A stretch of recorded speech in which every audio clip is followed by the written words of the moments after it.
Hello అండి అందరికీ. Happy Sunday to all. So, ఏం చేస్తున్నారు? ఏం స్పెషల్ చేసుకున్నారో కామెంట్ చేయండి. మేమైతే మా కాలనీ గణేశ్వరం దగ్గర ఈరోజు అన్నదానం కార్యక్రమం ఉందని చెప్పేసి వెళ్ళామనమాట.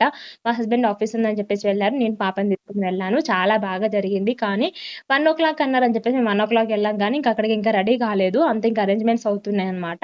ఇంక పంతులు గూడా వచ్చి దేవునికి నైవేద్యంగా సమర్పించినంకనే గదా మనం తినాల్సింది. ఇంకా ఆ కార్యక్రమాలు అయితున్నాయి. ఇంకా అరేంజ్‌మెంట్స్ అన్నీ బాకీ ఉన్నాయి. కానీ మేము కొంచెం ముందుగానే వెళ్ళాము.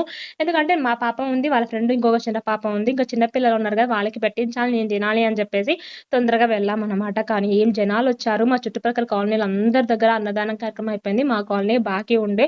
అందుకనేమో ఈరోజు సండే కావడంతో ఇంట్లో ఏం వండుకోకుండా అందరూ అన్నదాన కార్యక్రమంకొచ్చారు. అన్నదానంలో ఫుడ్ తింటే మంచిదే లేండి. ఇంకా మా దగ్గర మా కాలనీలో స్పెషల్స్ వచ్చేసి స్వీట్ బూందీ, బగారా, తర్వాత paneer masala curry, tomato masala curry, fries, white rice ఇవన్నీ పెట్టారు. ఇంతకీ మీ కాలనీలో అన్నదానం కార్యక్రమం అయిందా? కామెంట్ చేయండి. వీడియో నచ్చితే లైక్ అండ్ సబ్స్క్రైబ్.